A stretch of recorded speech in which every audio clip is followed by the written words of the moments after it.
Zemljoradnici ponovo mogu da računaju na kratkoročne kredite sa dotiranom kamatom koji će im, kažu, dobro doći da zaustave dalji pad proizvodnje mesa i mleka. Mnogi će se uz pomoć tih para kupiti traktor ili u voćnjaku postaviti sistem za navodnjavanje kap po kap. Banke već nekoliko dana primaju zahteve za te kredite, napominjući da su najpovoljniji na tržištu. Agroekonomisti upozoravaju da je neophodna kontrola trošenja tih para i analiza njihovog učinka u povećanju proizvodnje. Neposredni proizvođači hrane su zadovoljni jer su uslovi otplate trogodišnjih kredita za njih prihvatljivi.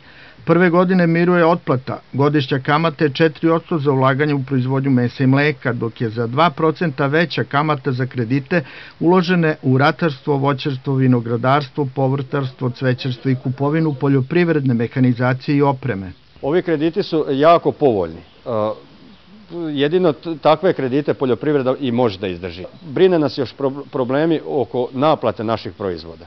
Tog se bojimo, ne znamo kako ćemo mi bankama onda vratiti. Stručnjaci ističu da je posljednji trenutak da se takvim kreditima pomogne stočarima kako bi se zaustavilo smanjenje njihovih stada. Kredit uzimam iz razloga da još malo pojačam proizvodnju, da ubacim nešto krmača i da istaram taj ciklus, kupujem hranu, normalno da isporučim tovljenike, da čekamo neko bolje vreme, jer mi u poljoprivredi nikad ne znamo šta će nam jesen doneti.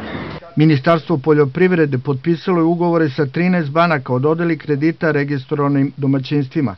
Fizička lica, preduzetnici i pravna lica mogu da podignu kredit do 5 miliona dinara, a zemljoradničke zadruge do 15 miliona dinara. Ovo je sigurno najpovoljniji dinarski kredit trenutno na tržištu, pošto je niska kamatna stopa, fiksna je za ceo period otplate i interesovanje poljoprivrednika je trenutno veoma veliko jer ovaj kredit nismo imali u prethodne godine.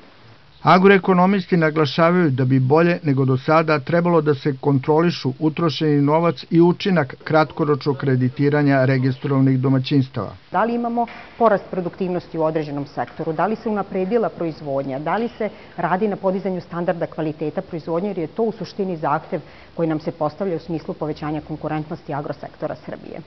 Inače, produktivnost u ratarskoj proizvodnji 3 puta je manje nego u zapadnoj Evropi, a u proizvodnji mesa i mleka efikasnost je manja i do 6 puta.